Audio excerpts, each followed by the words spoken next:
everyone. This was a good week of chapters with the, in my opinion, surprise ending of Phantom Seer. Hopefully this doesn't start a trend, but with that, here's the spoiler warning for all the chapters, and now we're starting with One Piece, chapter 1009. Pretty great chapter, with a few really cool surprising moments, such as the scabbards running into Orochi and not caring about him. I think this was a cool moment because it shows what their real priorities are: stopping Kaido and saving Momo. The fact that scabbards seemingly killed Orochi with no effort was both funny and shocking. I think Orochi's actually dead this time, but like with Ashura, I'm waiting to see. The next big chunk of the chapter was the battle between Kaido and Big Mom versus Luffy and Co. The battle took some fun turns, with Zoro blocking a double attack from Kaido and Big Mom, though he only held it for a moment. Luffy getting Kaido mad and distracted by taunting him, he gets wrecked for this later, and Law, Zoro, and Kid getting one up on Big Mom and taking her out of the fight. They end up throwing her off the floating island and trap or injure Zeus, Prometheus, and Neptune so that she can't save herself with any of the three of them. So now she's falling off the island and only the ocean's underneath. My prediction is that she'll either fall on the mainland of Wano, meaning we're closer to the flower capital than we thought, or she'll land on the Queen Mama Shanter, her flagship, and the rest of the Big Mom pirates are going to enter the fight. There's a third one where she actually does fall in the ocean, and she ends up washing up on Elbaf, because of course she would survive that. How likely is that?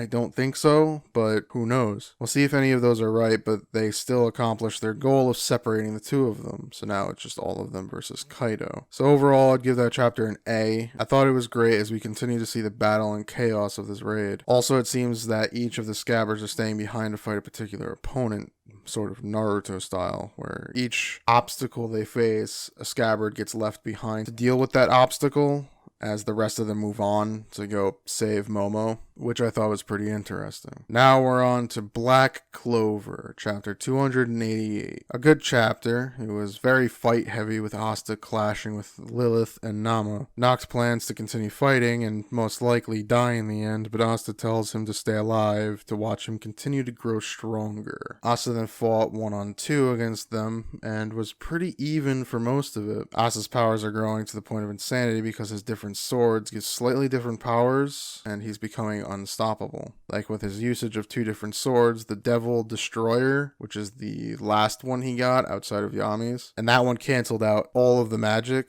from Lilith and Nama, which was shocking to see that that's how powerful it became, that it just destroyed all magic in the area. And then he cut Nama in half with Demon Slayer, his usual big fat sword. So next week should be interesting to see how they respond, as again they were starting to get excited throughout the entire chapter of finally killing Noct and enjoying themselves. So we'll see how they deal with actually being hurt, if not even dead, with Nama's being cut in half. Overall, I'd give that chapter a B. It was good, and the fighting was awesome, especially Asta being strong enough to stand toe-to-toe with Lilith and Nama to actually fight them head on was actually really cool to see. Now we're on to Mashle, Magic and Muscles, chapter 57. A good chapter, with Mash and Keldo's game beginning and ending within it. The game itself was interesting, seeing Keldo's strength and cunning versus Mash's athleticism and tenacity. In the end, it was a draw, mostly because Keldo got what he wanted out of the exchange, which was to see what Mash was capable of,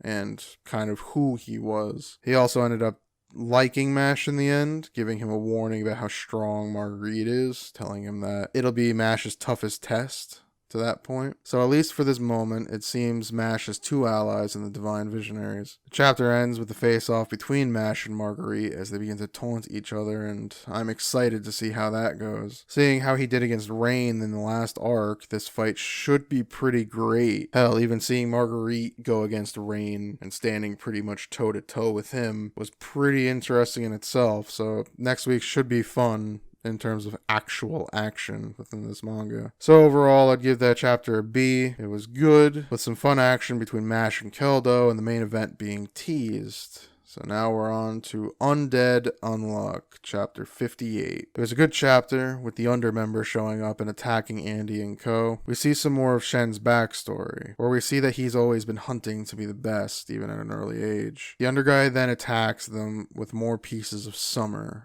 and a artifact that can bring back the dead. Shen shows his greedy nature here, as at first he thought the Summers were the stronger enemies, only to change his mind and take on the under guy, much to Andy's annoyance. The two clash as they both seem extremely excited to fight each other, seeing that they're both fairly similar, though we don't know much about that under guy yet. Not even a name that I can remember. They probably did say it, but I don't remember it. So we'll see how that battle unfolds in the next few weeks. Overall, I'd give that chapter a B. It was good seeing more backstory as well as seeing some more of the gray area all the characters seem to be aligned in. Now we're on to Sakamoto Days, chapter 18. This was another fun chapter with the conclusion of the tournament and Hasaki being defeated, quote unquote. Throughout the chapter, we see some of Hasaki's backstory as well as his skills in sniping, seeing as how he was sort of bullied in his assassin office, and that he only ever developed sniping as his one skill, as everything else he was mediocre in. His sniping was good enough for Sakamoto to take notice of them, even complimenting him after he lost. Sakamoto ended up destroying his sniper with a rock from a large distance, showing just how inhuman Sakamoto is. In the end, they won the tournament and earned the money, though I'm not sure they actually got the money because of all the damage they did to the town. I know they gave Hasaki about 5 cents, or like the equivalent of it, and let him leave because he was the one who actually destroyed the area,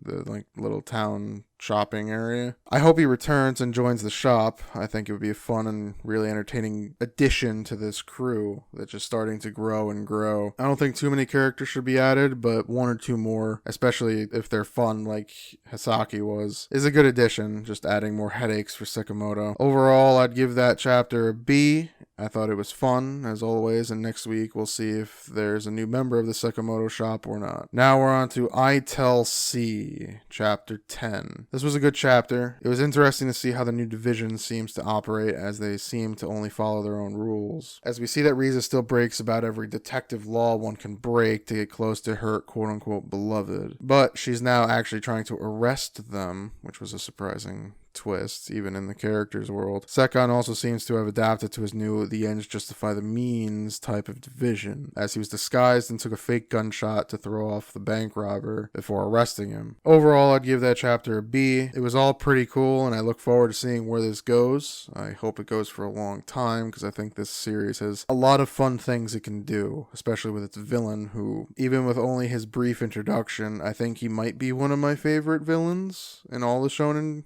so far, just by his methods and his motivations. I don't know, I thought he was actually really entertaining. It could be a really great villain for this whole series, so I hope it goes a long time. Now we're on to Phantom Seer, chapter 30, and it's the final chapter. This was an interesting chapter, to say the least. The fact that it's the final chapter is weird, but for a manga cut short final chapter, it did everything right. It ended the fight between Eeyore and the Puppet Master, and gave a nice enough ending to that arc, if not a bit rushed. Even setting up the calm before what would be the next one. It then tied up some of the little character stuff that was still hanging around and had some decent development for everyone. It would have probably went further if the series had continued. And the way that it ended, which was just that they took on another case like any other day, which I'm assuming would have happened regardless, leaves it that there's a possibility that it could come back and be continued in the future. So for this chapter, I'd give it a B. For the manga as a whole, I think I'll give it a B as well. I think with how it ended, I'd recommend anyone to read it, because it's a fun series, unique ideas, and some fairly good art, and it was just enjoyable overall. Its ending doesn't hurt it in any way, unlike with Zip Man and Guardian of the Witch, where their endings actively hurt the series and ultimately made it unreadable for the two of them. Zip Man was better than Guardian of the Witch, but it still wasn't great, as it just sort of cuts the series off at its legs, where this one allowed it that it could be continued. You can take it on. They didn't defeat the big bad villain. They just defeated this one arc, and they ended the arc quite nicely. I think it was the perfect end for a unfortunately cut series. So again, if they go on and do it again in the future, maybe in Jump Plus, I think it would be good. I think that it's an excellent point to stop at, and you can just sort of pick it right back up. It reminded me of Hinamaru Zumo's ending, where it was just a nice end to the arc.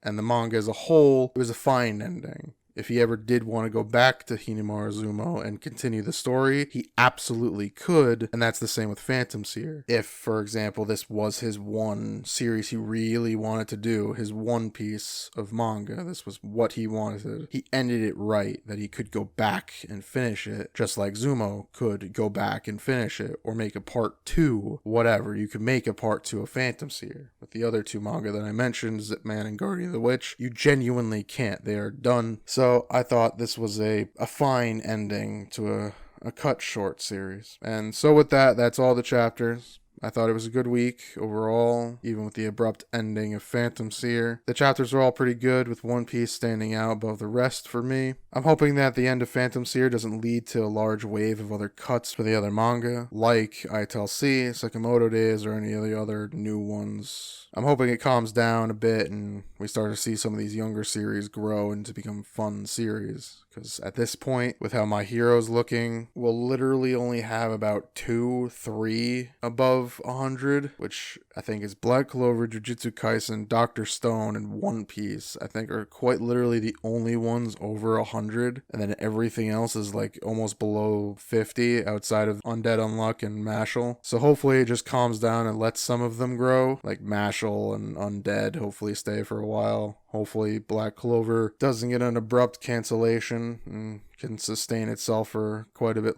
longer. But with that, I hope you enjoyed the video. Please leave a like, and as always, thank you for watching.